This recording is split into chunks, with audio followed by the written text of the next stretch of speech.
Welcome back to the channel. Hope you're all keeping safe and well. Welcome back to this edition of Spurs Chat, where we will be discussing the Liverpool 1, Tottenham Hotspur 1 result.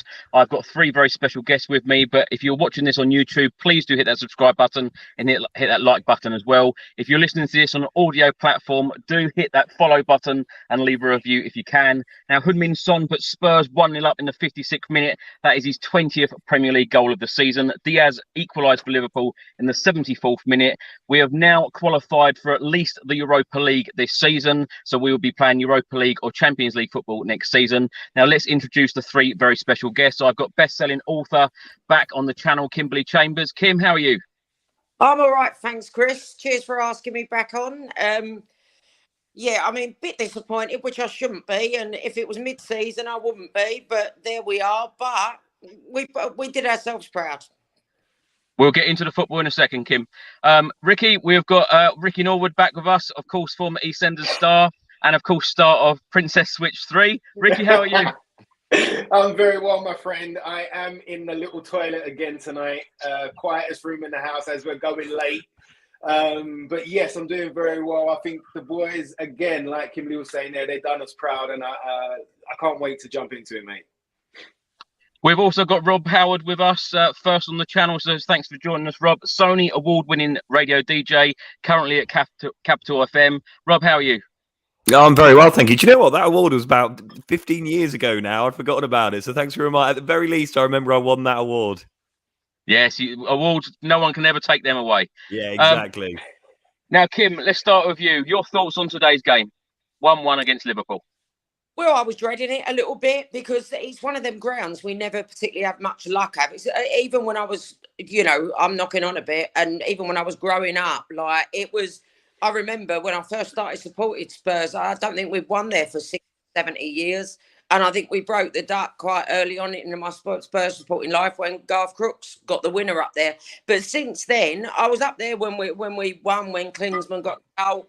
That time, I think that was the last day of the FA Cup, if I remember rightly. But other than that, I've not really seen us have much. And in recent years especially, we've sort of played well in some games and had like either Loris has dropped a clanger or someone's dropped a clanger or the ref's sort of not been great. So there's always been something. So in my mind, it's a bogey team. But today, I don't know. I just...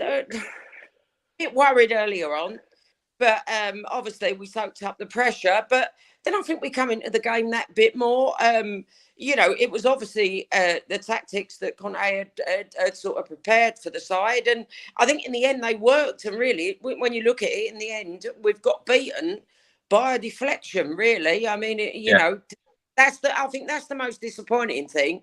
If that was a world-class volley or, you'd accept it more. I think because it was a deflected goal, it's a little bit harder to take. And I also think today a point wasn't, obviously you could see at the end of the game, neither set of players were joyous. I don't think a point was really good for either of us today, either side. I feel really positive about today's result, though, Kim. The fact that we have come such a long way. Conte has been in charge for 6 months. And, when you go back to the Nuno days of losing to Manchester United 3-0 at the Tottenham Hotspur Stadium, when those fans were booing, we're not even having a shot on target. Antonio Conte has come in and we have given a performance like that against Liverpool. It's lots of positives to take from tonight, isn't there? Oh, Andre, listen, I love Conte, but listen, Chris, you're a glass half full person, and and I always see that with you on social media. I'm a bit more like Costa. I'm the glass half empty. And don't get Champions League. Will this geezer be with next season? And that's my main worry, and that's why I'm so I'd love to see him, but I think he's been fantastic for us. And to be given the chance and to want to stay if we get Champions League. If he don't want to stay, then Levy's going to have to throw the biggest money at him that he's thrown at anyone. And you know what Levy's like when it comes to throwing dosh out. I mean, this is my main concern. But because I'd love to have a proper season, a full season with Conte next year. I think he's a fantastic manager. Rob, let's come to you. Give us your thoughts on today's match. Yeah, well, I think the thing is, we're all sat here like a bit deflated after, drawing 1-1 at Anfield and losing, as you say, Kimberly, to a deflected goal. That was that was so annoying because it just got to the bit of the game, didn't it? Where it was like, they haven't really got a lot here. It was like, particularly second half, they weren't making that many openings. And it was like, all they seem to have is get it to Alexander-Arnold and he'll get it in the box and maybe a corner or something. And then with that going in, it felt so deflated. Annoyingly, my wife is a Scouser. So she was sat there just like absolutely loving it. She's just like, oh, God. And I said to her, and I said, I can just see a glorious Spurs defeat coming here where it was like we gave them a really good go. And then we actually clung in. And then I tell you what, like, I'm overall, I'm happy with that. I'm really happy with that. Like, to go to Anfield, draw, like using the Opta stats, they didn't make a single big chance, which when's the last time that happened at Anfield? Yeah. And then the thing that's going to haunt my dreams. I literally know I'm not going to sleep well tonight because I'm going to just keep seeing Hojbjerg just head it, just straight. And then he must have like a 50p head or something. And it's like, not to have a go at him at all because he was great tonight, you know, and he hit the post. But it was there, wasn't it? It was the glorious last minute, like Man City-esque winner. And that's what I think feels a bit frustrating about it, is that we could easily have won that. But at the same time, yeah, great performance, Conte. And like, you know, there was one good move in the whole game and it was us, and we scored the best goal by a mile, and they got a deflection to equalise. And, you know, you listen to Jurgen Klopp at the end doing his usual little sort of whinging. I'm a great guy, but actually I'm going to make a load of excuses now, like kind of routine. And you just kind of think, bore off Jurgen. But yeah, no, I actually come away from that really happy, to be honest, I think. Well, in fairness, Rob, Jurgen Klopp said really happy with a good performance against an incredibly good opponent. So he did big up Spurs, and he did big up Spurs in the last couple of days as well in his press conferences. Did you see his little fifth guide though? Sorry? He said, you know, yes, Spurs played really well, but you know they are fifth. So he did have a little dig about that. Ricky, let's come to you. Your thoughts? Oh, mate, you know what? Yes, it was in our hands. It was in our hands, and we could have won this game right at the death. But I am so proud of these boys. Do you know what? It was really impressive to see that they were up for the fight. They wasn't scared about fighting Liverpool. You know, they trained all week on how to deal with pressure. And I would guess that they probably chucked on a few extra kids when they done the like 5-a-sides or whatever. It was probably like 5 versus 8 or something to handle the pressure that Liverpool put on you. Look, Liverpool are playing on a different level right now. You know, you saw what they've done in the Champions League during the week. You've seen what they've done all season. They play with pace, power. They've got everything all over the park, whatever they need. They've got the passer in midfield. They've got the cruncher. You know, they've got the outstanding goals from Salah, Mane, and now Luis Diaz, who's becoming a little wizard for them. So they've got everything going for them. Momentum is with them. Form is with them. So for us to turn up at Anfield and not only be ready for the fight, but fight and believe in each other. You know, you can see that once Sonny scored that goal today, it was a culmination of that belief and that hard work that they had during the week's training sessions and stuff like that. So it was that was the payoff, and we had to go again. But you know, Liverpool are quality. The one thing they know how to do is swarm and put pressure on and make sure that you can't reach your second balls and stuff like that, or within the bounce. If it's between two players, they've always got 1 or 2 players there hustling and kind of being dogged to go and get that ball and put us under more pressure. So their goal, a deflected goal, came from just being pressure. It was just like the amount of pressure that they could put on us at that time. And they got a deflected goal. But I was really proud of the way that we stepped up and fought. When we scored the goal, straight after that, you know, we was buoyant. Our chests were up. You know, Hojbjerg was there trying to sling in tackles left, right, and centre. The boys, they played as a unit. You know, it wasn't as perfect as it could have been, should have been. But I was really proud of the effort that they put in tonight. Kim, let's come to you. That is certainly a word I would use tonight, proud. And Ricky said it a number of times there, feeling proud of the team. How proud of you are, you know, of Tottenham's defence tonight? Because you know, they blocked virtually everything that Liverpool threw at us. I think it was a great effort. I mean, the 2 fullbacks especially have come in for a lot of stick. I thought, you know, Royale had his best game tonight in a Spurs shirt. And I thought Cesc did well. I mean, I think Cesc could, you know, be a player somewhere down the line for us. I think he's got a little bit of a confidence issue, but performances, you know, like he put in tonight, obviously his cross was great for the goal. But I just think there was a lot of good performances tonight.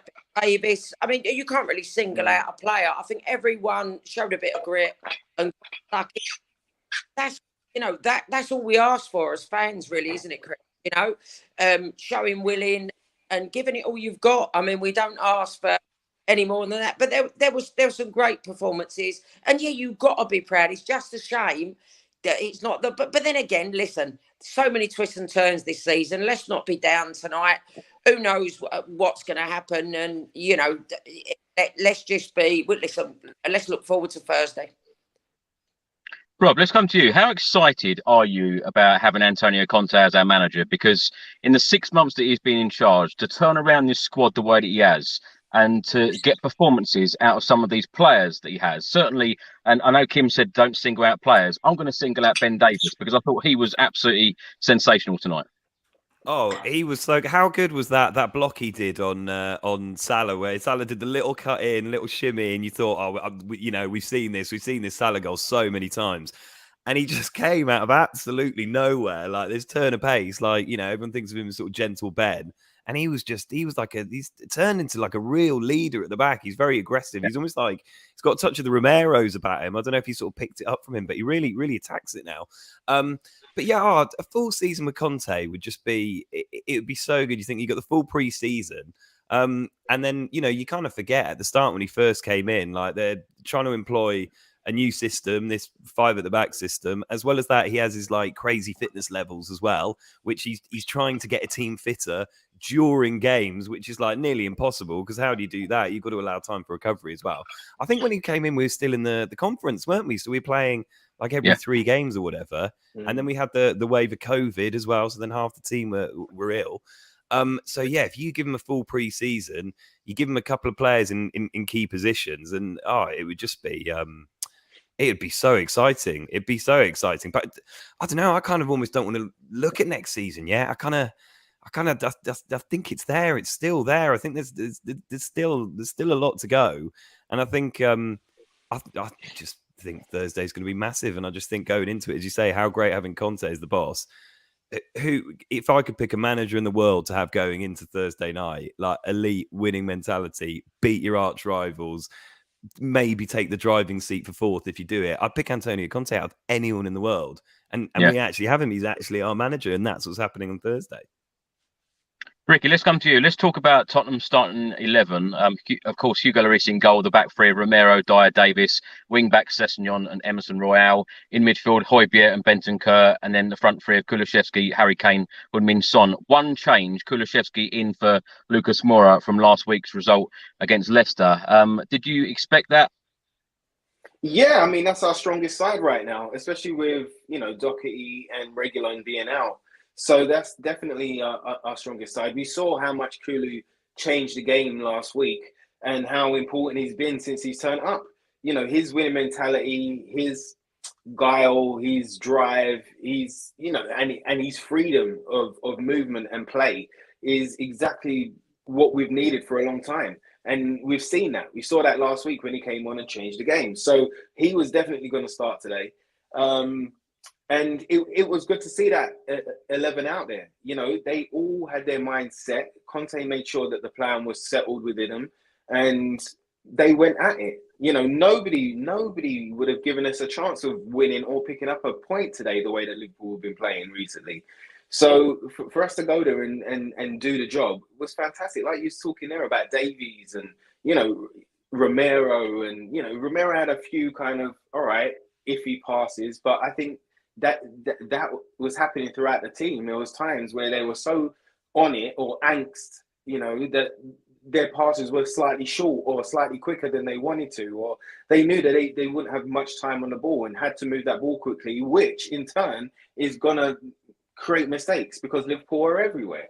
you know. So the way that all of the boys went out and done their jobs today was fantastic, you know, really, really, really good. Really proud of the boys. And you know what? Also, we've got to send a shout out to a friend of the show, Darren Hart, who was DJing today. Didn't get to see the game because another Tottenham DJ ended up swapping shifts with him, and then told him later that Darren's doing DJing while he can go home and watch the game.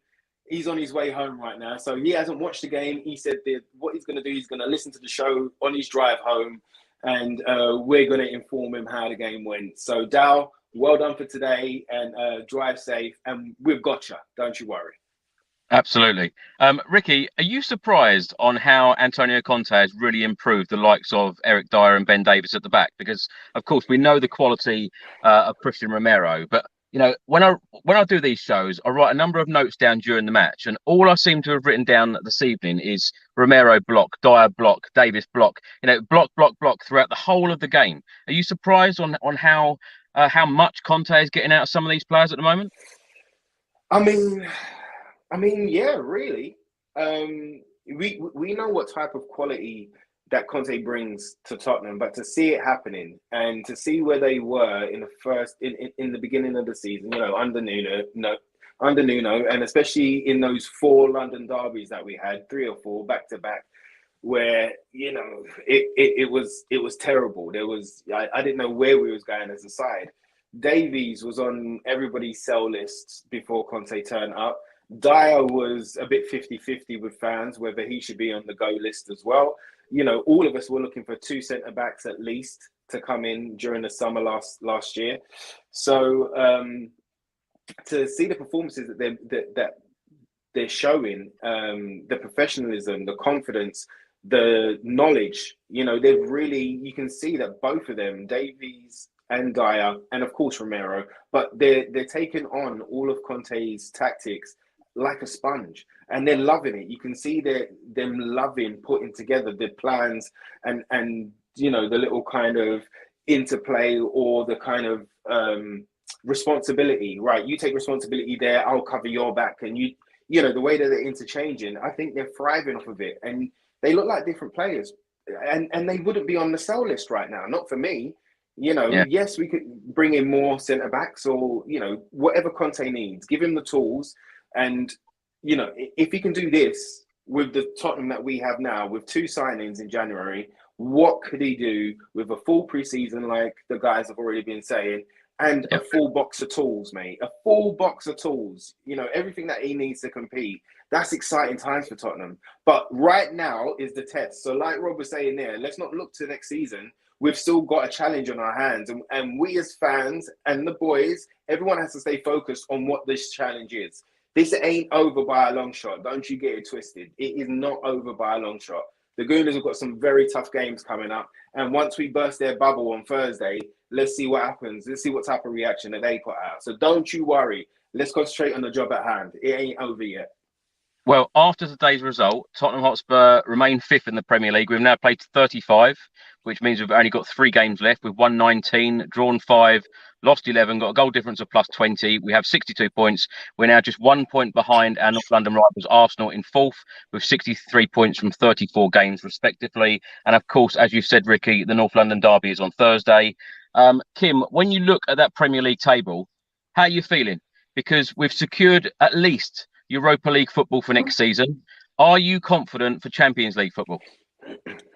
Part of me is, I wouldn't want, listen, I know we should be speaking about Spurs, but if I was an Arsenal, being a Spurs, well, let's just take it in Spurs perspective, I wouldn't want to be travelling to Newcastle away at their last home game on a Monday night with all the, you know, boozed up Geordies who know they're going to have a great season next season and much better than they have this year. Because before the Liverpool game, I think that listen, if Arsenal go up there and if Arsenal get a result against us and go up there, they deserve the full spot. But that's going to be a bloody tough place to go for me. So I think that is where we've just got to keep our chins up, and like obviously we've got to look at what we're doing. I mean, I don't fancy us. I'm not relishing Burnley at home 12 o'clock kickoff, if I'm honest, because we don't play well at lunchtime, and we certainly don't play very well against Burnley. But you know, you've just got to keep your chin up and just hope for the best for these things. But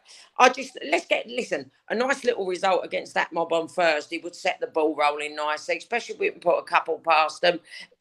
Confidence might sap out of them a bit, but we've got to look at what we're doing more, because, as I said to you, don't matter what, we've still got Burnley at home, and their teams we don't play great against. So all we've got to make sure, I think, from our perspective, is we put in a great performance like we did tonight, and we go on and we win our last three, and what will be, will be.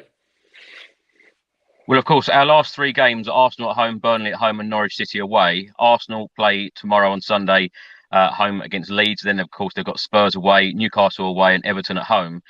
In order, even if Spurs win that North London derby on Thursday, Arsenal would still need to drop 1 point at least for us to go in the top four. Rob, how are you feeling about that top four push?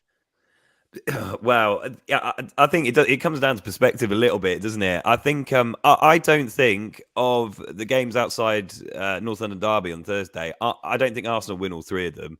I could see them drawing one or two. I think, as Kimberly was saying, like I used to live in Newcastle, and as you say, last home game of the season, Monday night as well. That will literally be like a bank holiday up there. That will be ridiculous. Like the whole town will be out. It will be huge.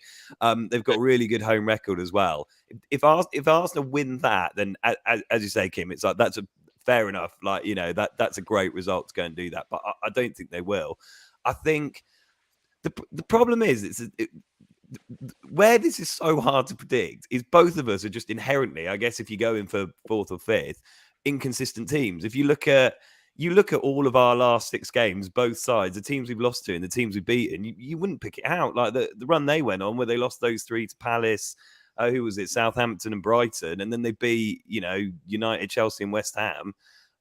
So it's so hard to call. But then I even think Leeds tomorrow is a tricky game. Leeds are favourites to get relegated at the moment. They've got their, I thought they actually did quite well against City. They got in behind City quite a lot. They've got their main defender, Cooper's back. He's come back from injury. And you think, Rafinha up against that Tavares, who's awful at left back.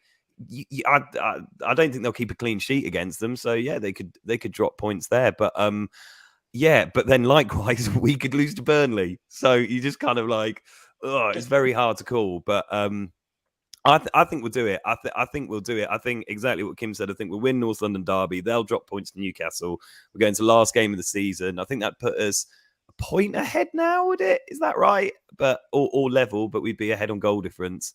And then, just got to beat Norwich away. And even Everton could be fighting for survival as well. Last game of the season, they've hit a bit of form. So I don't know, but I think we're going to do it. I just feel we're going to do it. But it all comes down to Thursday, really, doesn't it?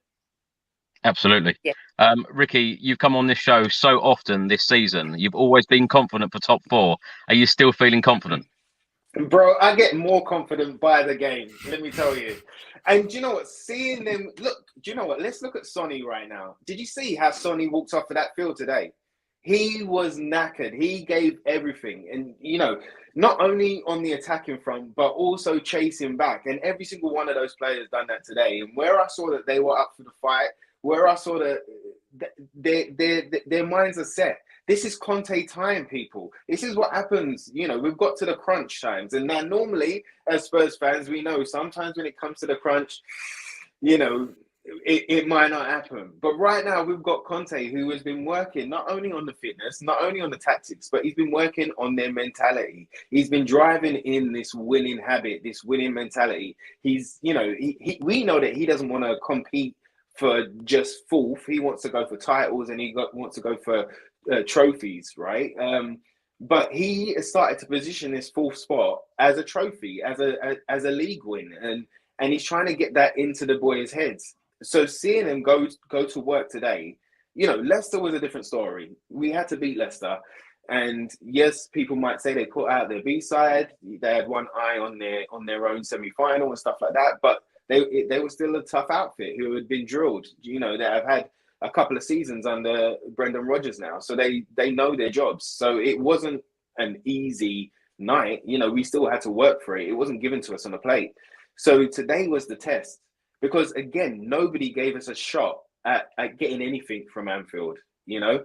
So for us to show that type of effort, for them to be as knackered as they was, for them to be disappointed and feel a little bit stung and you know, a bit deflated in the changing room after that game, that gives me great kind of confidence and great hope now. And it's topped up my belief even more, because tomorrow when those guys wake up, they're going to be honest. They know what game's next. Do you know what I mean? Conte, you know, not only has he won leagues all over the world, but he's played international as well. He's a passionate Italian, right? We know he's a serial winner. He's going to be so up for this Guna game and for the next couple of games after that. But this Guna game is going to show us what Conte is about.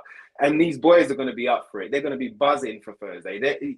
I bet you half of them can't wait for training to get the plan crack-a-lacking and get it ready for Thursday. Do you know what I mean? So this is Conte time, people. You know, we have to back him even more now. Whoever's going to the game, whoever's lucky enough to be there, you know, if something doesn't go our way, just stick with them. Keep roaring them on, because this is Conte time. It ain't over till it's over. And it's going to be our time. I can feel it. I can feel it, Chris. Kim, you can tell why I have Ricky on so often on this channel, can't you? He should be a motivational speaker. No wonder you don't have Costa on too much. He's another man. No, do you know what of Ricky's points there, though? And I do think Conte's been wonderful, absolutely wonderful. And I just hope, and I do think, you know, I do fancy us on Thursday. I'm just hoping we've got over them little stumbling blocks. I mean, I do think we played so well today. I just, you know, it's just, I don't quite know how to put it, but like, well, as I said to you, it's down to the hands of the gods now, but I've got quite a good feeling deep down as well, but I don't like to say that, because but I fear Burnley at home. That's what I fear for us. Yeah. More than any game we've got to play. You know, it's just, why don't we play well at lunchtime? Especially at home. It's like they've all gone out for a curry and a few beers tonight. But like, I tell you what, Kim, I've just realised anyway, you've been on here twice this season, and that was a win against Manchester City at the Etihad, and now a 1-1 draw against Liverpool. I think you ought to come on a little bit more often. Yeah, big away games. But another point that I want to pick up on that Ricky said was, like, just early on, like Conte, like the way he's changed things and that. I think next season, if he's given the tools early on, especially, like, I think whatever early, you know, if Levy can get him, he's the two main signings or free, whatever he wants early. And like, obviously it's just that last day window thing, but that's not the question really, is it, tonight? So, but no, but I just worry. I just worry that because Conte's been so good, and he's changes. You know, I remember when I think it was on my first interview with you, Chris, and I said to you, you can't polish a turd, or I said it to someone, and I kind of polished quite a lot, really, you know, and it just makes me wonder if something else come up, like, is he gonna? But I'm hoping we've showed him enough, and the battle, that was something that I wanted to pick up on with Ricky. Yeah. The way the players went off disappointed, the way Sonny looked, I only saw a bit of the interviews, I haven't watched them all yet, but Sonny was like, he was gutted, you know. That's a good mentality to have. You're not celebrating a 1-1 draw at Liverpool, even though, you know, that was good. The players looked disappointed, and that's a good, and as Ricky said, that's a good thing for Thursday. You know, they know what they've got to do, and now let's go to work, you know. That's one reason why I feel so proud tonight as well. Exactly what Ricky said earlier. Kim, let's stay with you a second. Richard writes on the screen there, Emerson Royale, take a bow. Great game, lad. He is one of the players that gets a lot of stick, particularly on social media from Spurs fans. You know, we've already spoken about how well the Tottenham Hotspur defence played. He had a big part in that, didn't he? Well, I mentioned him earlier when you said, like, when you were talking about the actual game. I said, what a great game. It was the best game I've seen him have in a Spurs shirt. I mentioned Ben Davies too. But he had a great game for me. And do you know what? He's a young lad. Listen, I'm not sure he's going to be, you know, the answer for next season. Like, especially, like, as the sort of wing back role we want to play. But he's a young lad. He's come from a different country. There's nobody else, obviously, whether they've tried any other players in that position in training, whether they've tried Mora in it or Bergwijn, whatever they've tried, they obviously think that Emerson is the best bet for now. And I've seen his confidence growing a little bit over. You know, he's putting his little up. He's a young lad at the end of the day, and he seems a nice lad, and he's someone that you kind of will to do well. You know, he seems like he's got a good attitude and a positive attitude, and I'm kind of like egging him on to do well, the lad. But I thought, listen, that could have been like, he could have been like a rabbit caught in the headlights tonight, and he wasn't. You know, he held his own, and he had a bloody good. I mean, I did laugh at his cross, what led to like, reminded me of Graham Roberts hooping it out. Like when I was growing up, but I thought he put a good performance. I mean, you know, he never let us down at all, really. Do you know? And good luck to him. I hope he does well, the lad. I'm not sure I'd describe that as a cross, though, Kim. Well, he sort of earned it, and it ended up where we wanted it to be. Yeah. Rob, let's come to you. Roy writes here, and I was going to mention this. As Antonio Conte said a few games ago, if you can't win, make sure you don't lose. Today was a prime example that the players are learning from him. I can't praise Antonio Conte enough, but the mentality going into those players, and as Kim and Ricky have already said, the likes of Heung-min Son coming off, you know, and he even said after the game how disappointed he was that Spurs didn't win. Is this going to be our time under a great manager? You know, we've gone from Pochettino to Jose Mourinho to Antonio Conte. Surely the trophies must be coming soon, and you know, Spurs be successful. Well, I'd like to say yes, but you know, am I going overboard? My thing I keep thinking as well, and this is why I think, like, you know, there's this whole "are we going to back Conte" thing, and I just think absolutely. I think Levy, at the end of the day, he's a very smart man. Whether you agree with like all the decisions he made, he's a clever bloke, and you just kind of think, if not now, then when? When do you go? You've got everything in place. You've got Son and Kane, who are like, you know, this pushing 30 now, but they're right in the prime of their careers, world class. You got them ready to go. You got we've kind of landed this world class manager, a bit kind of, you know, more by luck than judgment. And the stadium's kind of built that for a while. It was like, well, we can't invest because we've got the stadium to do, and then we've had COVID, but now that's kind of look like we're past that. And so you kind of go, this has got to be it. And you think as well, Levy, all his ducks are kind of in a row here. So you kind of think, yeah, full season with Conte. And I always think as well with, you know, all this worry about backing Conte.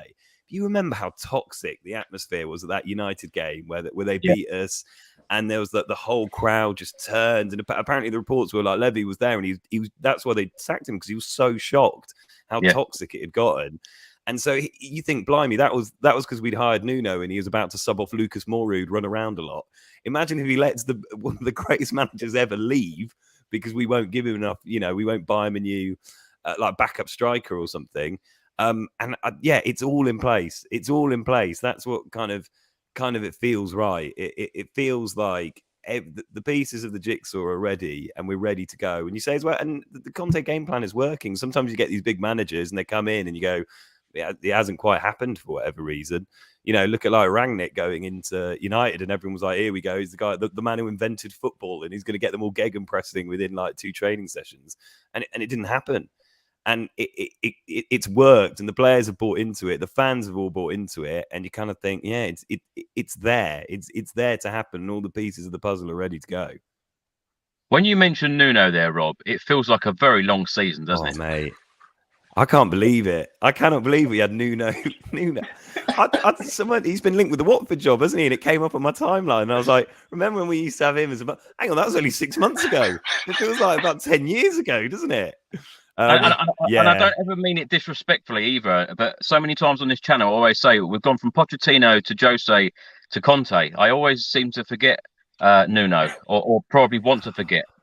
I just remember that little that poor little video, his unveiling video, and he's nearly in tears, and he's like, "We're gonna make you so proud." Yeah, like, yeah. 6 weeks later, he was gone. Didn't happen, did it? Well, we're feeling proud now. We're feeling proud now under Conte. That's it. That's exactly it. Ricky, let's come to you. I'm not going to talk through all of the first half chances because Liverpool had so many opportunities in that first 45 minutes. They had 11 shots, but only 2 on target. Spurs had 3 shots and 1 on target. Be honest with me. How are you feeling at that half-time stage? I mean, it was anxious. You could see that Liverpool putting on more and more and more pressure, and they, you could see that they wanted to score. But what I really liked was the fight that the boys that they put into the game and they put into the game plan. You could see Hugo being commanding in his box. Everything that came in, he had it under control. Liverpool are a dangerous side whenever you play them. They've got an extremely talented squad, and they've got an extremely attractive way of playing, and it's tough. But the boys they knew, they were all drilled, and like even there, you were talking about Emerson and Sessegnon.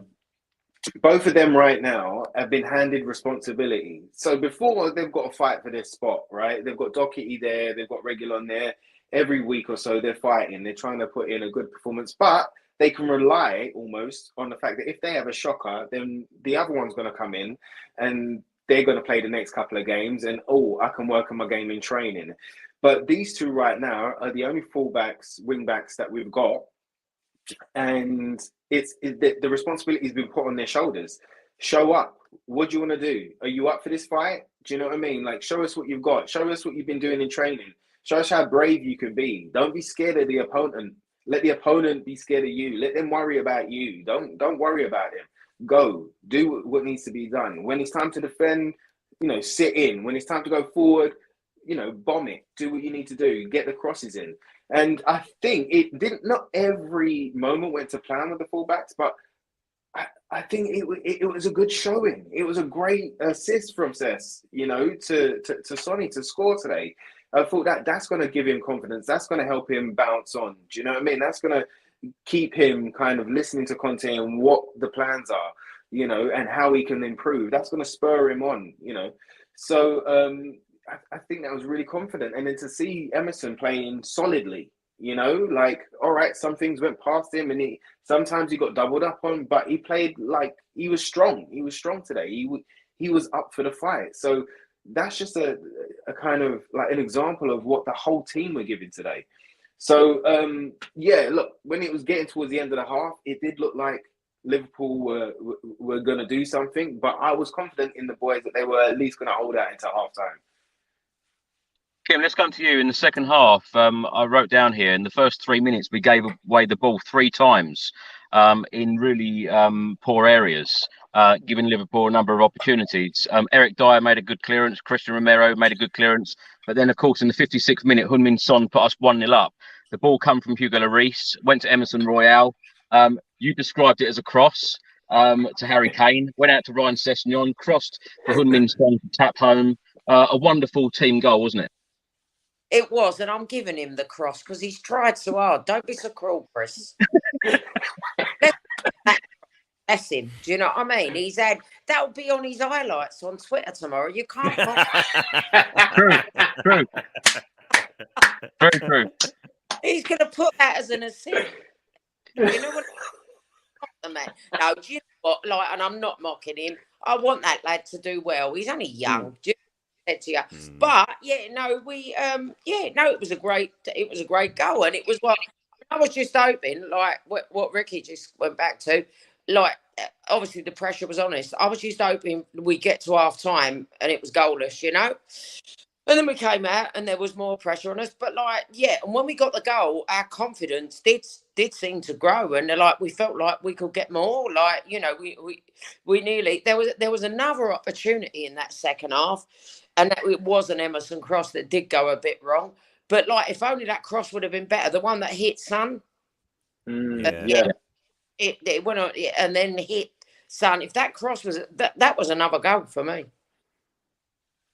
Rob, let's come to you. Let's stay talking about that goal. Heung-min Son now has scored 20 Premier League goals this season.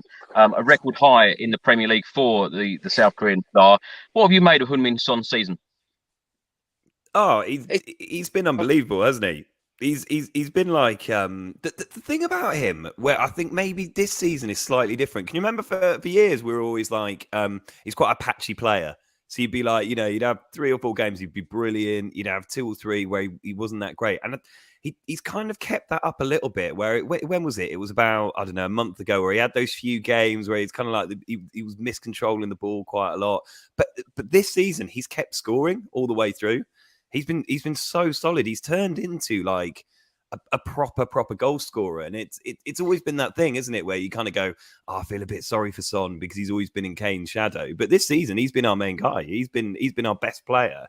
If you have to say, who, not who's the first name on the team sheet, but he's the guy. If it flashed up like there's been an injury in training or something, you'd be like, not Son.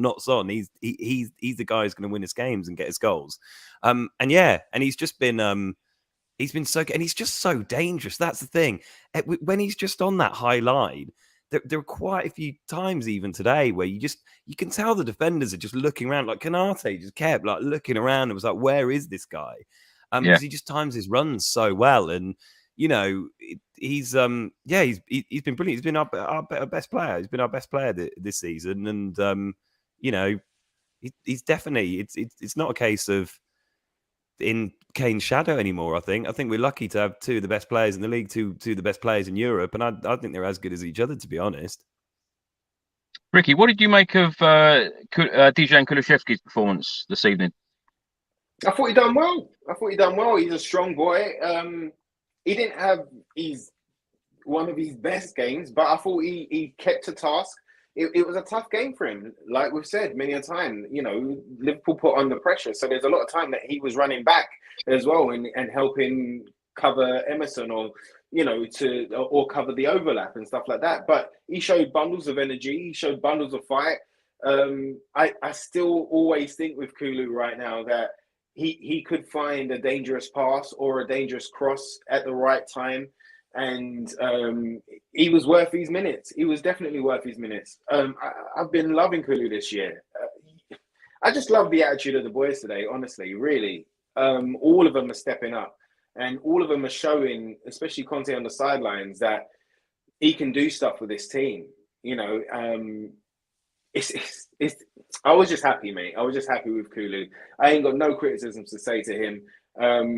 If he has a dip, he can afford a dip because he's given so much, and he will continue to give so much. As Conte said the other day, he's a Tottenham player.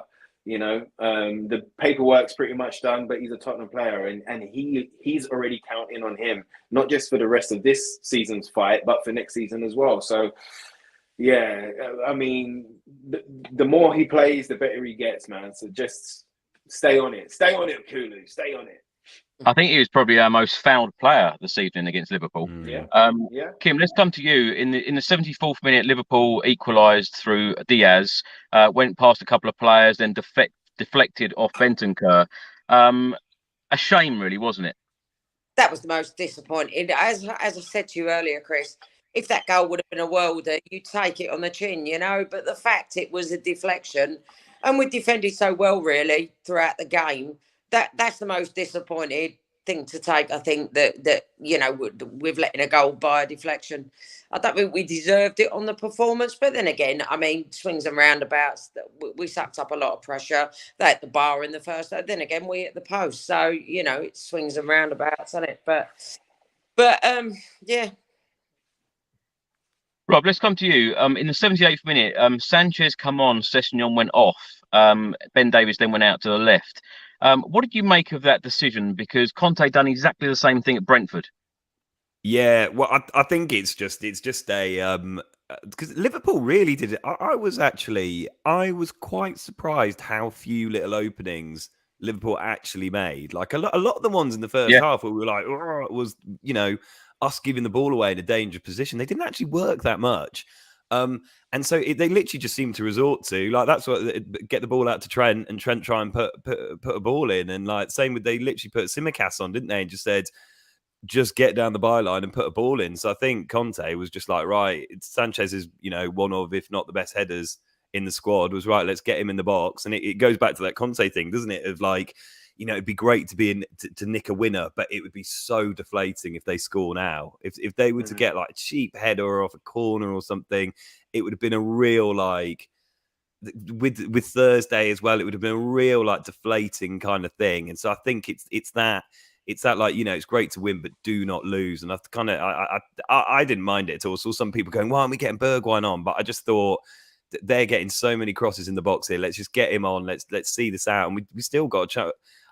I kept thinking we'd make a chance anyway. And we did in the last kind of couple of minutes. It was like one of those where you just know there's one more chance in this. But yeah, I thought it made sense, and it worked. It worked. You know, they kept pumping those balls in, and Dyer, Sanchez, Romero, they're just headering. Did you see that header? Was it Romero made at one point where he literally did like he sprinted about 8 yards and did full length diving defensive header? Oh yeah, like it's sort of like kind of like 4 foot off the ground, just absolutely catapulted himself. It was great.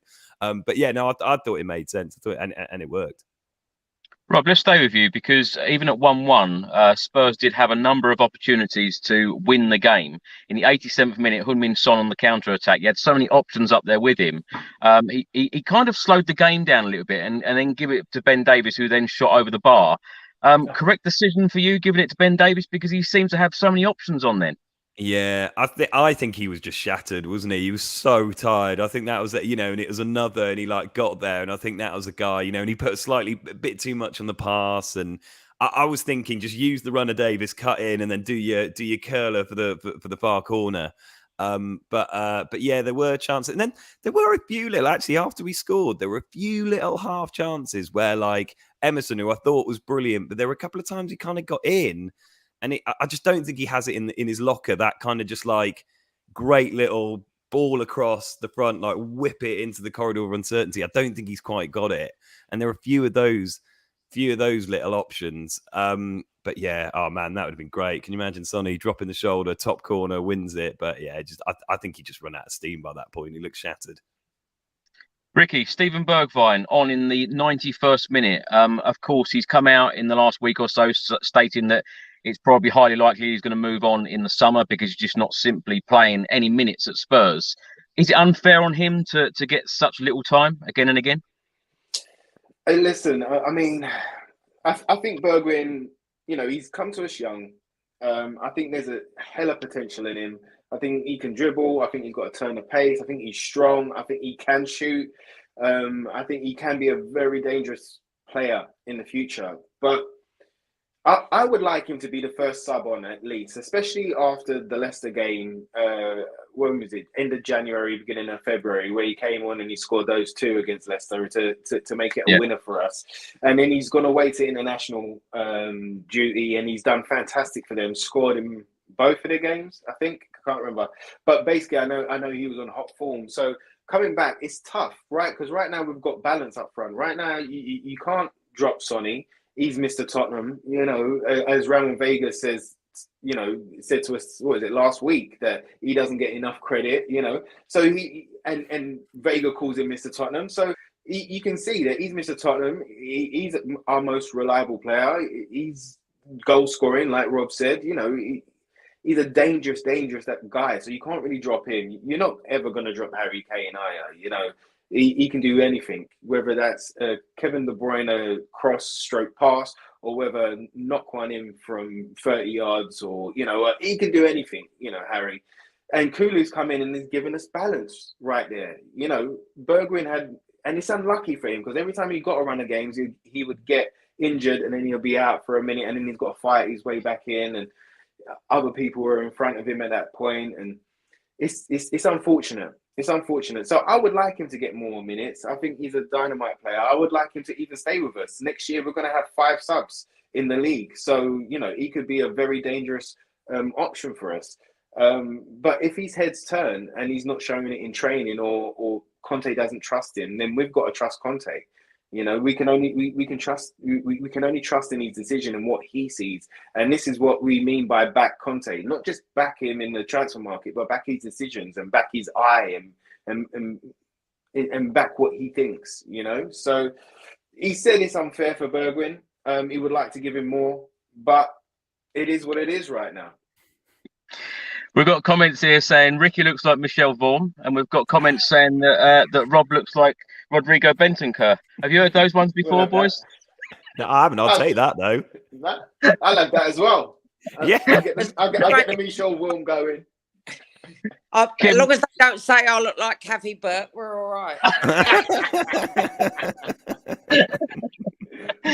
Kim, let's come to you. In the 94th minute, Tottenham had a glorious chance. Harry Winks crossed to Pierre-Emile Hojbjerg. What should Pierre-Emile Hojbjerg? What should he have done, Kim?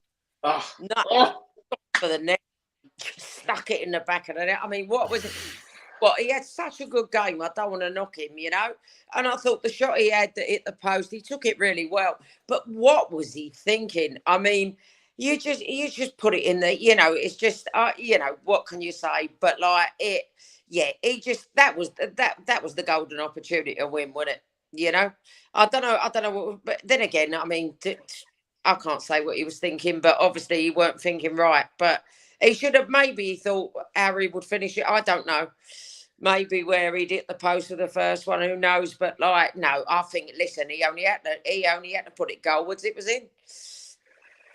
Yeah, Rob, how are you feeling at that point? 94th minute, Pierre-Emile Hojbjerg.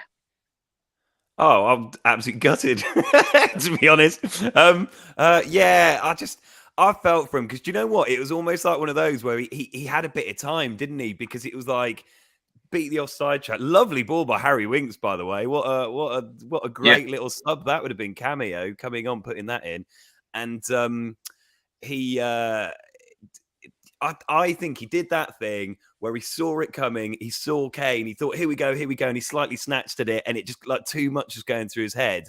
Whereas I think if you just thought, yeah, down into the ground, sort of near post, it would have just skidded under Alisson. Yeah, it was annoying. It felt like the sort of Kane last minute winner against City. It kind of felt like it was there, didn't it? Mm. And but as you say, it's one of those where you can't really get annoyed. It's a beautifully worked move. It was really good. And we're going there and we made, you know, the best chances of the game at Anfield. Who's the last team who's gone and done that? You know what? City, and they conceded 2 goals and we only conceded 1 to a deflection. And and Hojbjerg played really well. That's the kind of thing where you just kind of like, you know, if you're gonna have a player who's that good defensively and organising, you know, kind of a midfield like that, he's probably not going to be the greatest finisher in the world as well. So it's just kind of comes with it, I think. But yeah, as you say, it's the fact it was so late, wasn't it? If that had happened in the first 10 minutes, you kind of go, oh well. But it's that you sort of saw the headlines, didn't you? But yeah, it was annoying. Ricky, what have you made of Hojbjerg this season?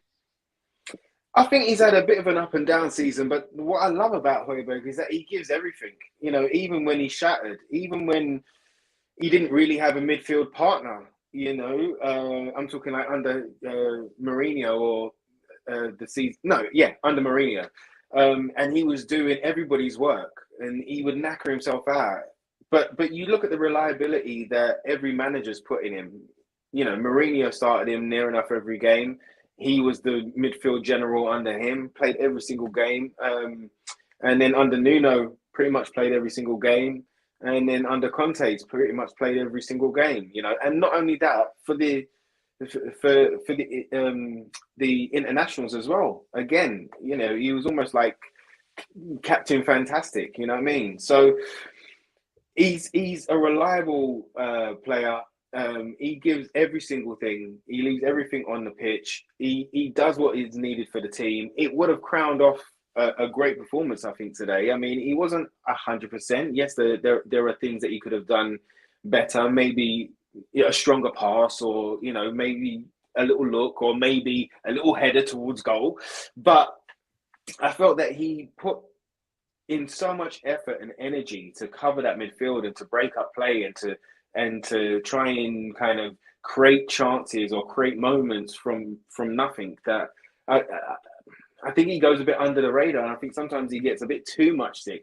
He's a really good player, and he's been improving under Conte, and now that he's got a partner that he can trust in Bentancur, you know, you can trust him to sit when Pierre goes forward and vice versa.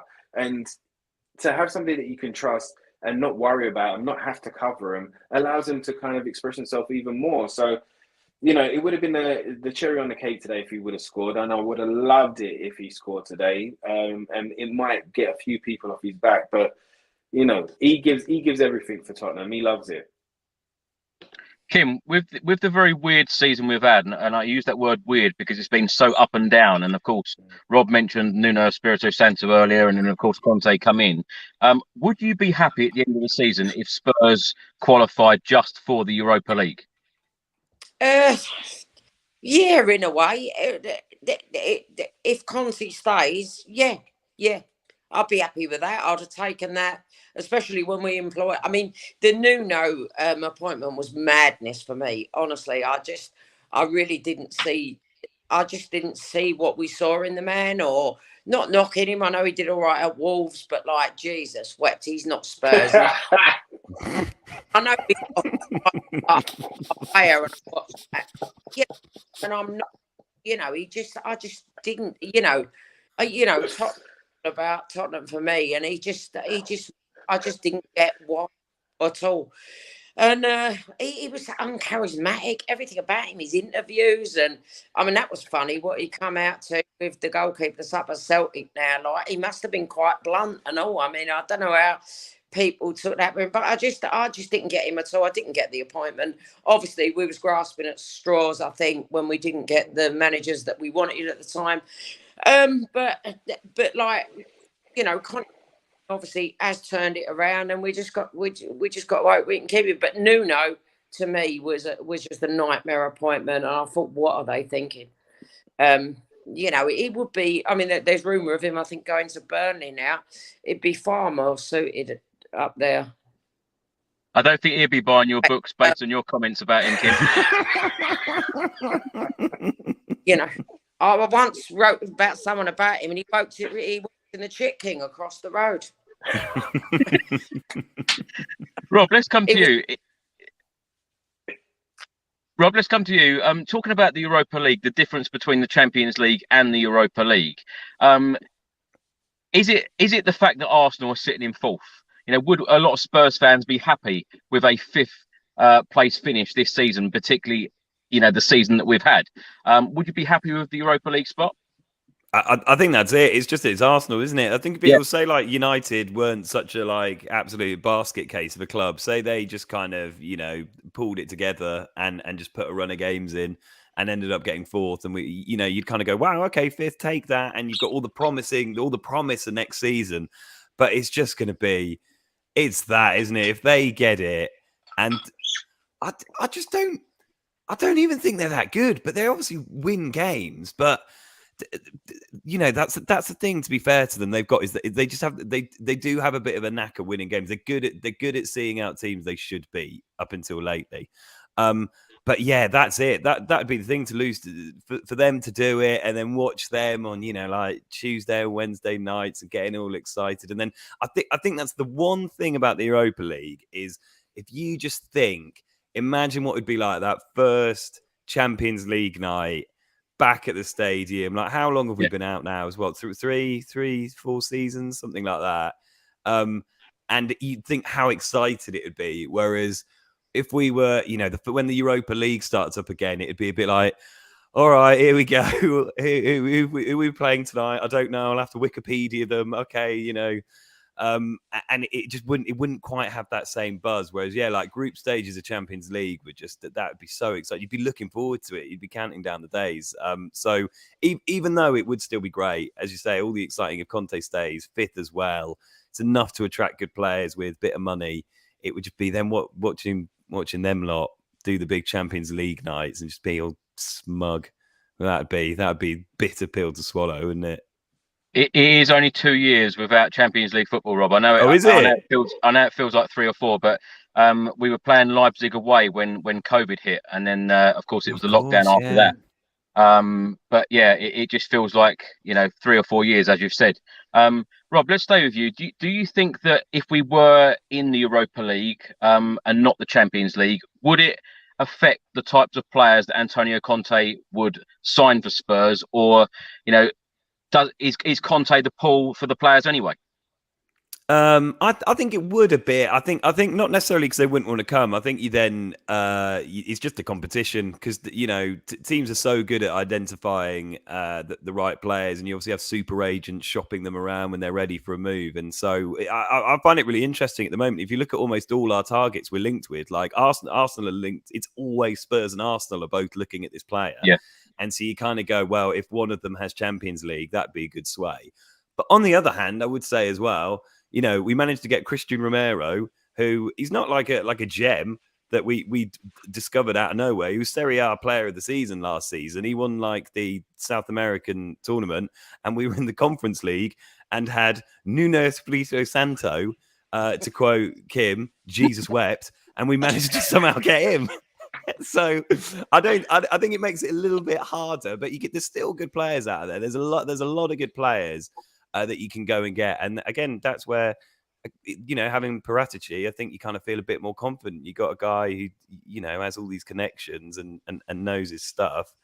And you kind of think, all right, then let's go out and find us some players, go and find us another Kulusevski.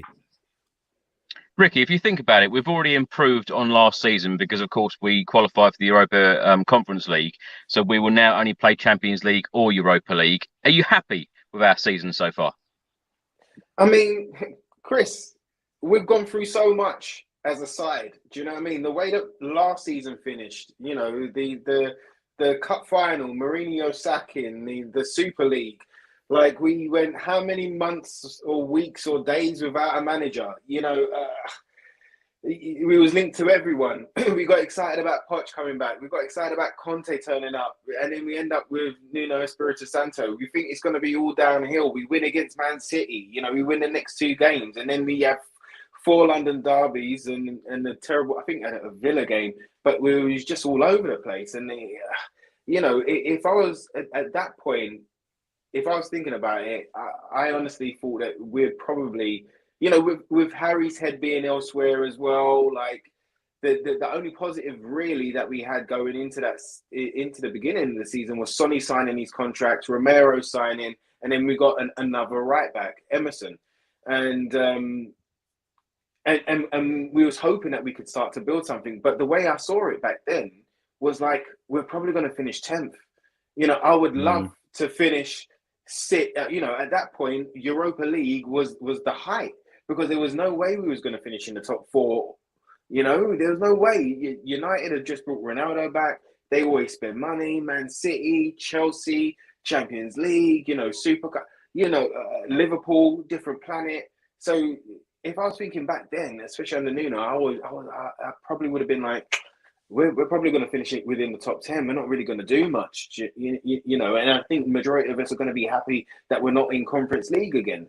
But it all switched come November. Like that Man United loss, however painful and hurtful and however toxic it was at that time, Rob, you were saying earlier there, but it's done us the biggest favor because we ended up actually working. Like we ended up, instead of speaking, action started happening, and we went and got Conte, and Paratici and Conte can now build what they wanted to build. And straight away, January comes, and it's not only the ones that we've brought in, which we've highlighted very, very much, but not only was Paratici backed, but Conte was backed in January by Levy, by getting rid of those 4 players.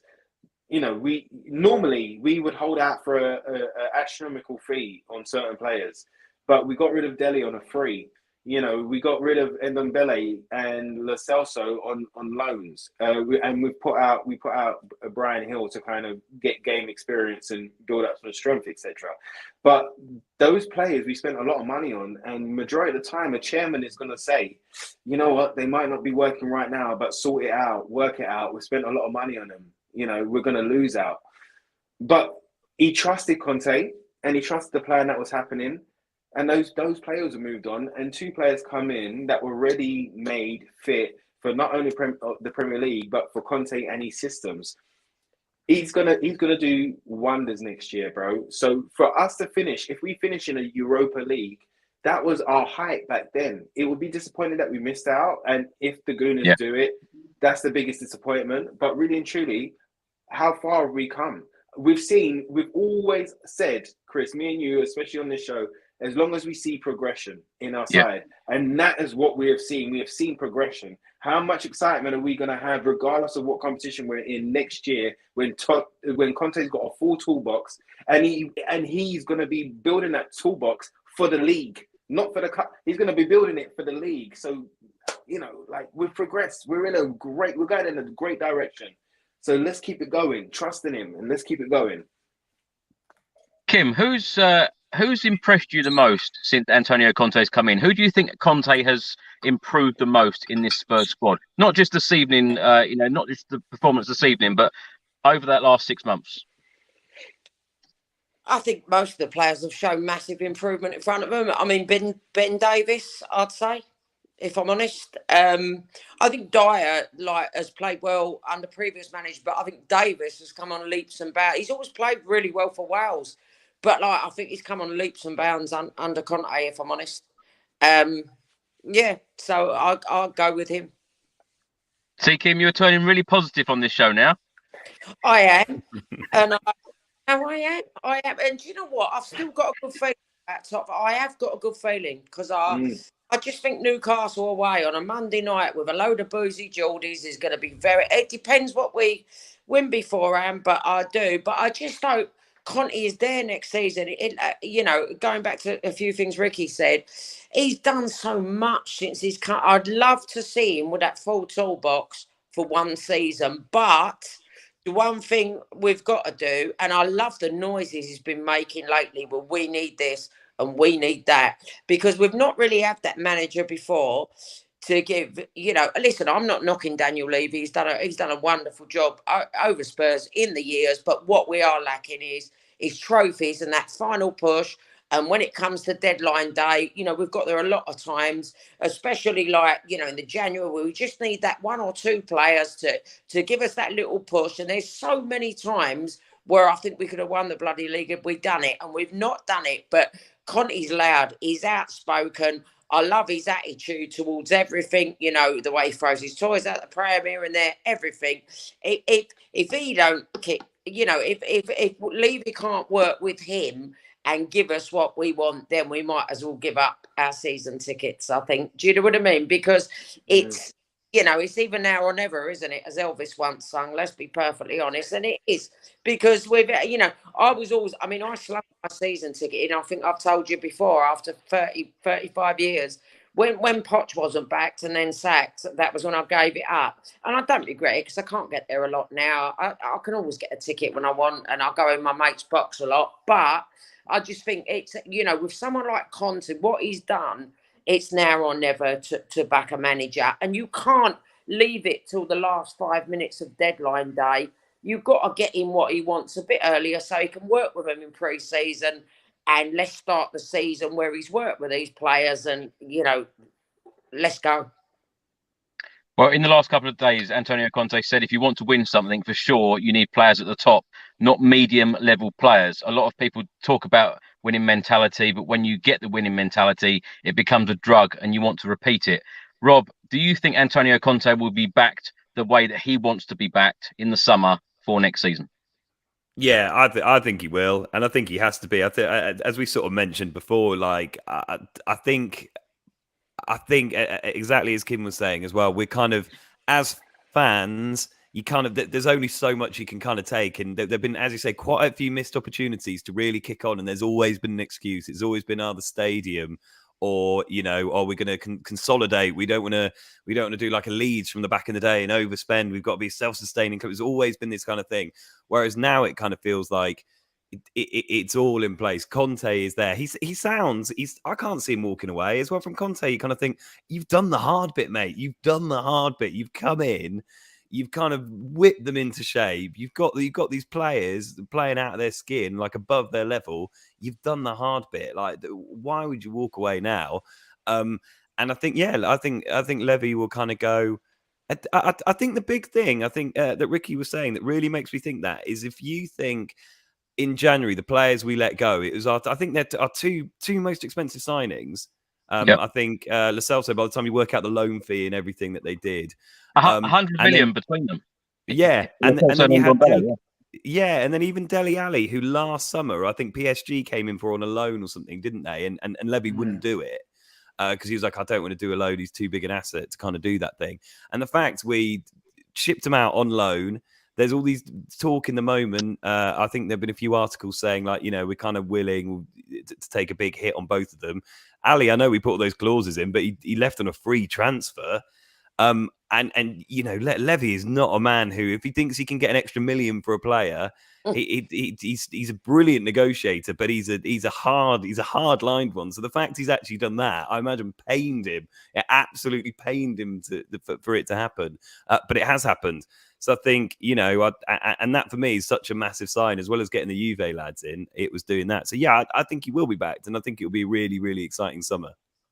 What's the definition, Rob, for you to back Conte?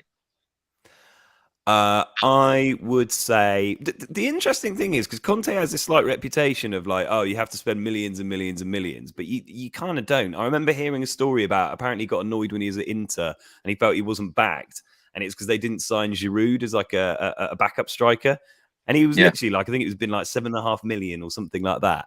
So I don't think we need to go in and spend crazy money. It's just getting him the players that he wants. And you think of all those times in the past where we've kind of was it like Grealish when we nearly got him and we were haggling over was it 5 million or was it even less than that? It was a crazy amount of money. It was really, really cheap. And then I think Bruno Fernandes as well. I think we like drew a line at the price and we wouldn't go above this thing, and then he ended up going for a couple more million. It's just paying that. It's just getting the deal done. It's just paying that little bit more, maybe, as you say as well. Not waiting until the last day of the summer transfer deadline when the season's already started. It's getting it done, giving him the players. What we're thinking about, around about 5-ish, I'd guess, something like that would be good. And then saying, there you are. There's your toolbox we were talking about. Go and do your big season. This is it. Go and make it happen, and let's see what happens. See, Ricky, Rob's even talking about your toolbox now. Yeah, while he's in the downstairs toilet as well. It's like babe station. Ricky, what makes this summer different? Because Rob rightly said there about Bruno Fernandes. We got Jedson Fernandes. There was a real quality difference. What is different this summer for Antonio Conte? Because Conte holds the board to account. He holds them to account. He's the first person that has ever been able to go up and say, look, no, I know you've got a plan, but this is not working. It needs to go this way for the plan to work. And Conte has proved it by doing that business in January, letting the players go, but also bringing in 2 players that he wanted. He's proven that if he can have a squad that he can mold and he can have the right things, the right players in the right places, then we can achieve like big things. If we look at our squad and if we had an out-and-out right wing back that was dynamite and an out-and-out left wing back that was dynamite, how many goals would be created or being scored by these players? If we had Davies played tremendous today, but if we had another, like we've all said the whole season, like another left centre back who was, I don't know, a bit more kind of robust, and I don't know, I can't criticize Davies today because he played fantastic. So, but if what I'm saying is, if Conte gets what he's after, then what can we achieve with this team and under him and under his tactics? And don't get it twisted. Look, this is what I'm saying. Like the whole Conte leaving thing, I've said this a couple of times, but the whole Conte leaving thing is wasted energy. All right, it's wasted energy. Let the papers and let Twitter and let whoever wants to fool around with that notion, let them do it. He ain't going nowhere. Little bit by little bit, Tottenham are creeping underneath his skin. Like and don't get it twisted. Like Conte relishes the challenge that the Premier League possesses. Not only are we going up against, every team's a strong team. There's never a guaranteed 3 points, but you're going up with the best managers in the world. You're going head to head with these best managers in the world.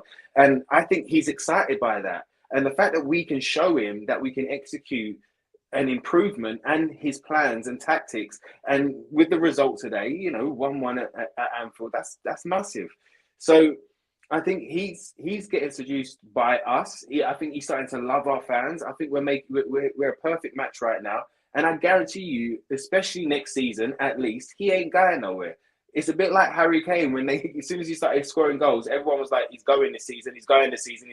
While he's wearing the shirt, just back him, shout, scream, do you know what I mean? Send positive energy that way while he's there with us. At one point, he will leave. He could win the league and decide to leave. He could win everything going and then go, you know what? I want to go back to Italy or I want to go somewhere else.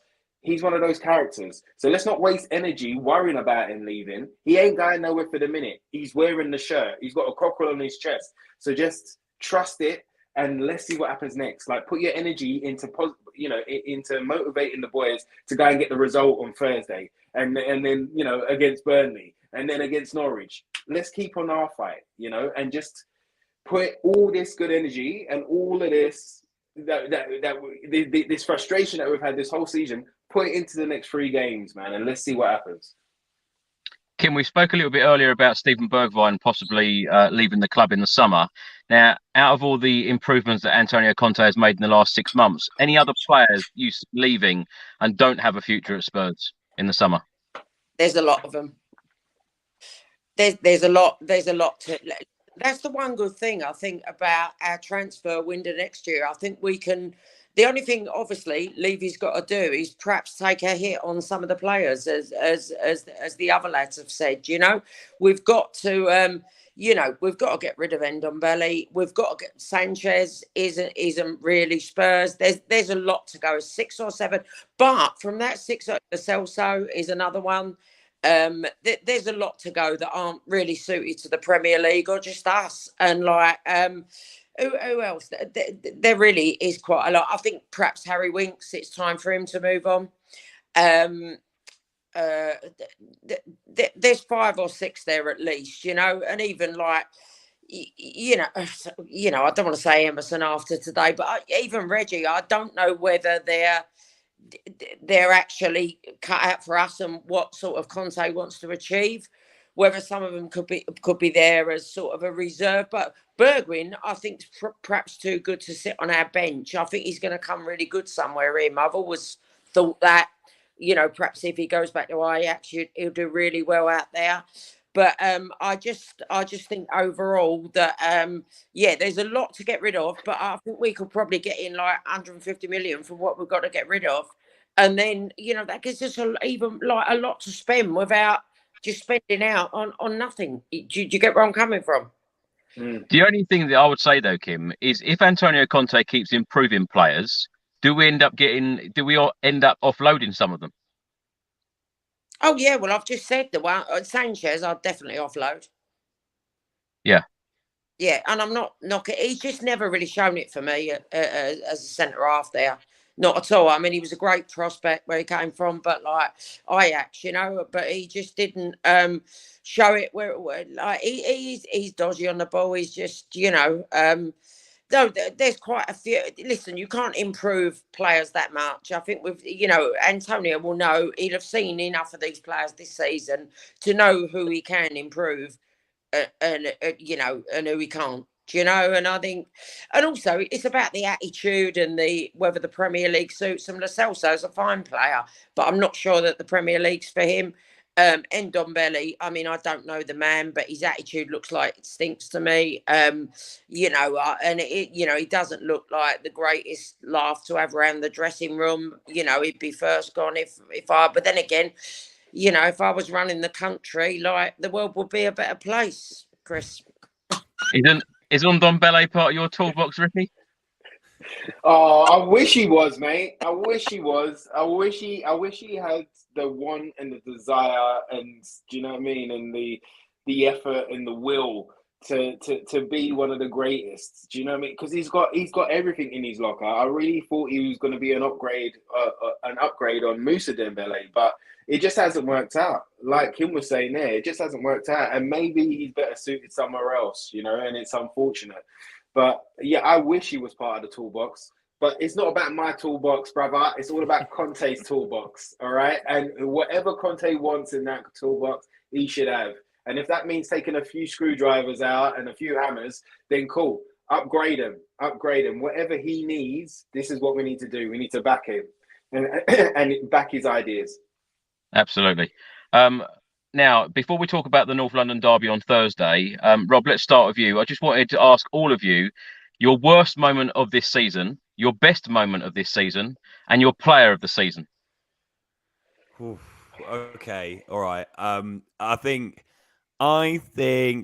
best moment of the season is it's the toss up, isn't it, between either the Leicester comeback or, but I think the Man City. The Man City winner, I don't think it get, because do you know what? That just felt classic Spurs, didn't it? Where it felt like, bloody hell, we're going to win this. I can't believe it. And then like last minute VAR penalty and just like, and it felt like a really good point, but you come away like, and then just the way it happened as well, that move, just passing it around. I think it's about 30 passes, wasn't it? And like, just that was Conte. Just keep calm, doesn't matter, trust the process, let's go. That was unbelievable. That was so good. Worst moment of the season, I think it's got to be, there was a specific bit in the when we played at the Emirates when they were 3-0 up at half time, where, do you know that thing where you then look to the touchline, you look to your manager and you kind of want him to be like at least pointing at an iPad, like pretending to work some tactics out. And Nuno looked like he was about to cry. He literally was stood on his own and he looked like he was welling up, and it was a bit like, well, if you haven't got a clue, mate, what are we going to do here? That felt like, where do we go from here? I don't know where we go from here. Like, I can't see the progress. So that was definitely the low point for me. And then the player of the season, I think I would have said it's really ebbed and flowed. For a while, I would have said Dyer, because I actually think Dyer, even in Nuno, Dyer was probably our best player during the Nuno phase as well, and then he's been really solid. And then I think Romero has been brilliant, but I just don't think that was another mad thing. Can you remember all the stuff when they got quarantined? Yeah. And they were training on their own in like an island. Like, what was that all about? That was bizarre. Funny season, so many reasons. Yeah. And then we had to fly them in on the day of the Newcastle game, I think it was. It was so strange. So I think you've got to give it Sonny. I just think he's even just on the goals and the fact it just feels really nice as well, that it does feel like, as I sort of said before, it's always been sort of Kane and Son, and Kane's always been the main guy, but it really does feel like Sonny's Mr. Tottenham. Obviously, given all the stuff with Harry in the summer, and and fair play to Son as well, because he signed that massive contract, after we'd hired Nuno, and you think, God, that's a guy who's given his best years to the club, who probably at that period could have gone, actually, do you know what, go and find me a move and I'll go to Champions League team. And he'd be I feel like all this kind of is like the repayment he gets of being so great for the club. So he'd be my player of the season. I agree with everything you've said, Rob. Particularly, that result of the Emirates Stadium. I tell you what, after that game, I felt like crying at the Emirates Stadium, because they absolutely battered us. And the way you've just described that, if you look to your manager, and we just looked like we didn't know what we were doing. And Heung-min Son, Christian Romero have been absolutely brilliant this season. Ricky, what about you? I'm in total agreement, mate. In total agreement, all of them. Like you saying there, when Sonny signed that big contract at the time that he done it, with Nuno in charge, like you say, giving him his best years, and with his strike partner, one of the most important players at the club, looking to leave. And he was the one that put pen to paper at that point. He just got the Puskás award as well for the goal when he done the whole pitch. He ran the whole pitch. And he was, he could have got a move away. So, I agree with all of them.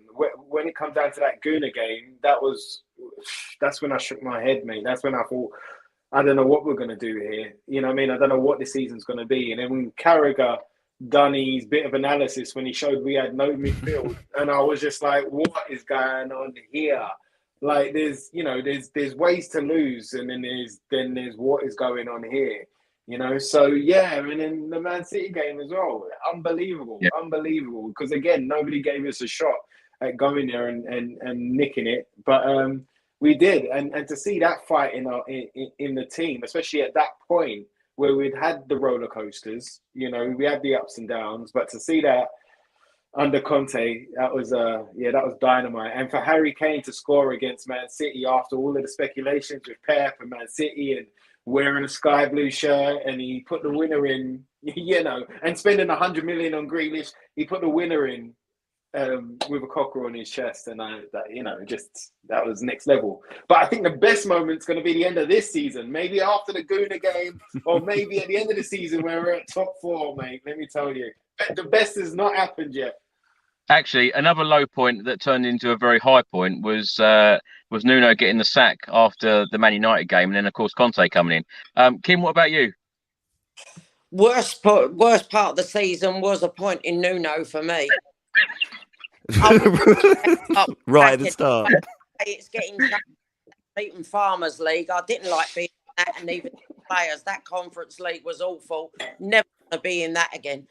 And the player of the season for me, Sonny, 100%. I absolutely love him. I think he just seems the most smiley, happy, gorgeous little lad. And if his dad watching this, his dad scares the shit out of me. I'm far too old, but no. So that's my highlights of the season. I mean, up and down. That's a great point, though, Kim. If you had Heung-min Son's dad in that changing room, do you think some of these players might give a little bit more? If I was Conte, I'd bring him in as a sidekick. I mean, he'd scare the bleating living daylights out of me. Well, he did. No wonder he ain't got a girlfriend. I mean, imagine a girlfriend for him. She'd run a mile, the poor cow. Do you know what I mean?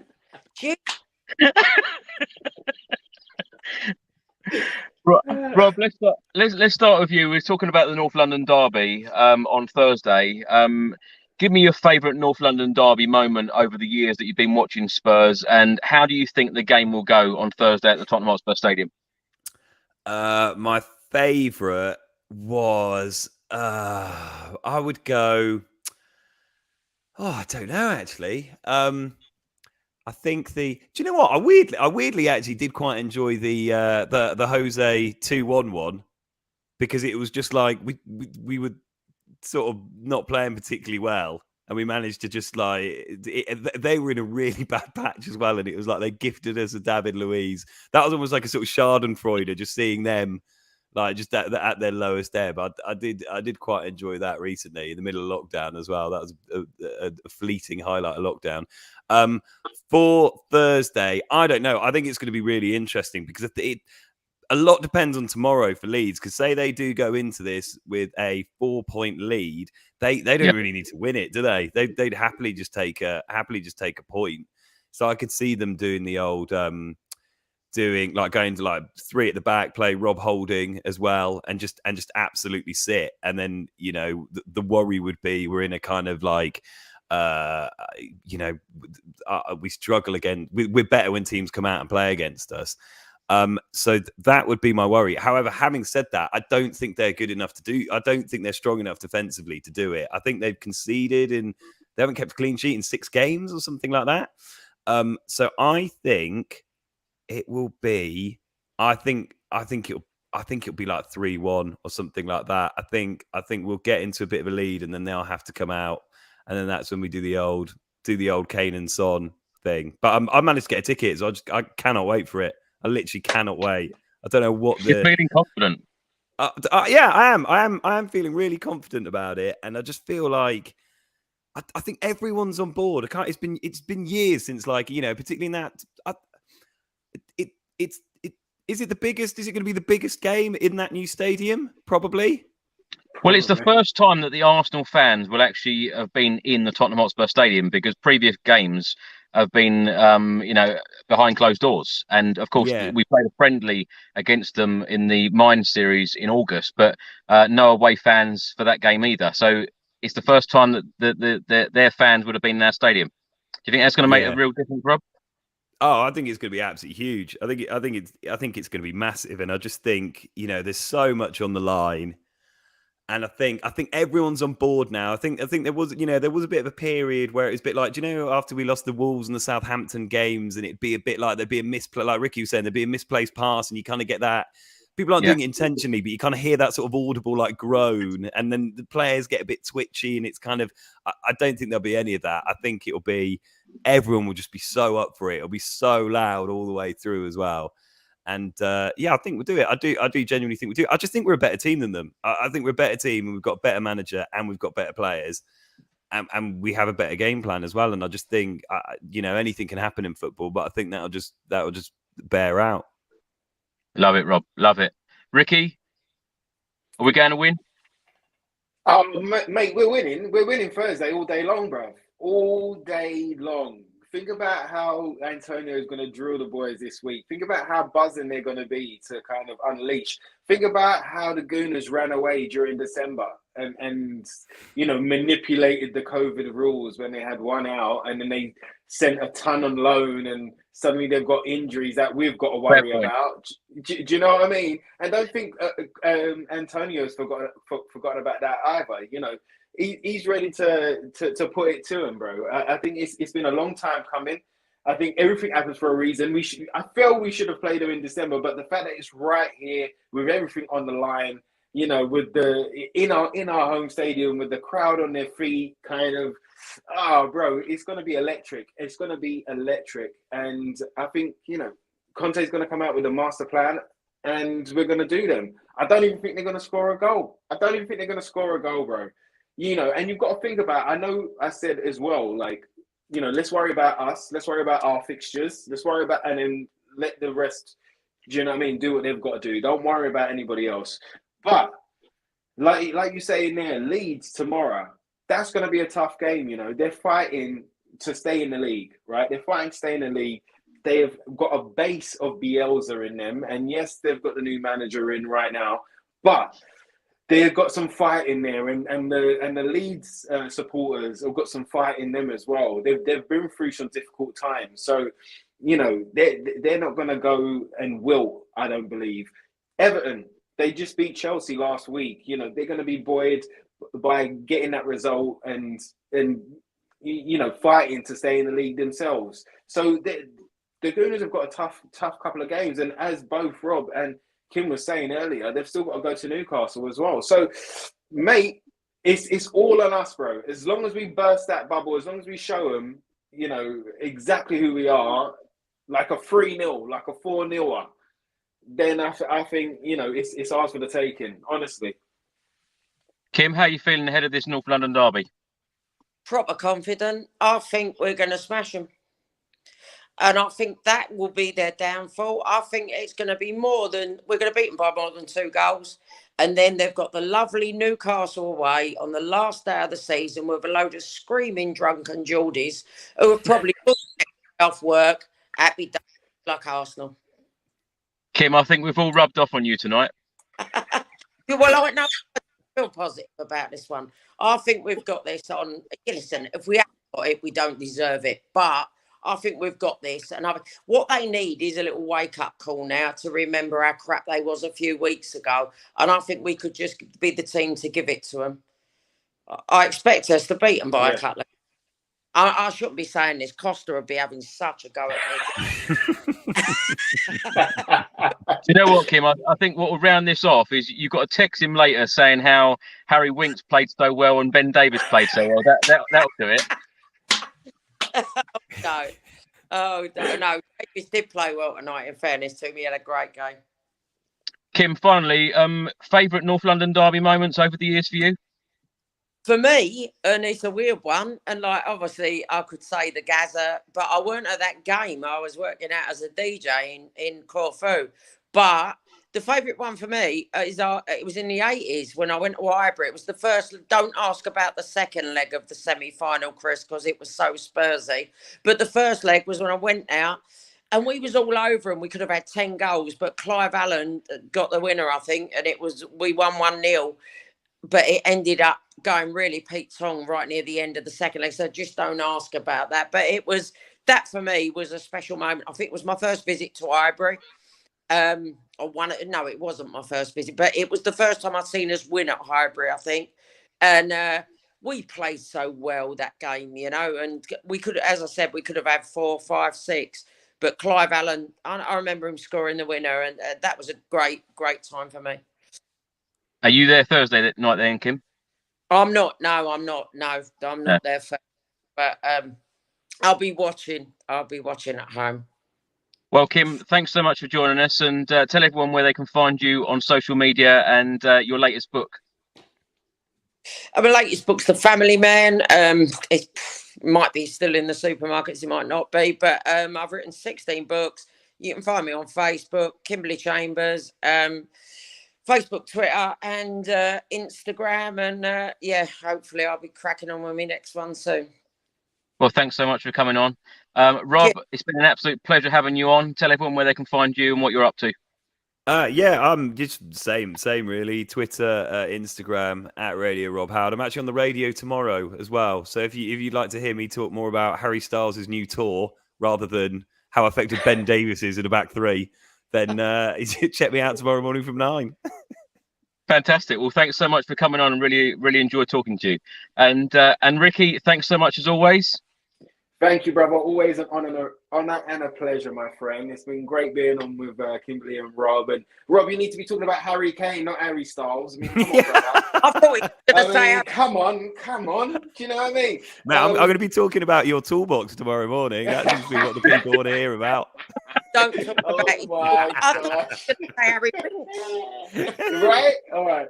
No, but yeah, you know where to find me. Twitter at Ricky J Norwood. I've got the little blue tick there. Official Ricky Norwood on Insta. I haven't got the blue tick there. Don't ask me. And I'll be on after the game. After we beat the Gooners to a pulp, I'll be with you, Chris, after the game. So I'm looking forward to that too. Fingers crossed. Hopefully we can get in that Champions League spot. We have secured Europa League football today, but of course we all want Champions League. I will see you on the next video. Thanks so much for watching, everybody. And thanks so much to Kim, Rob and Ricky. Until the next one, come on, you Spurs. Come on, you Spurs.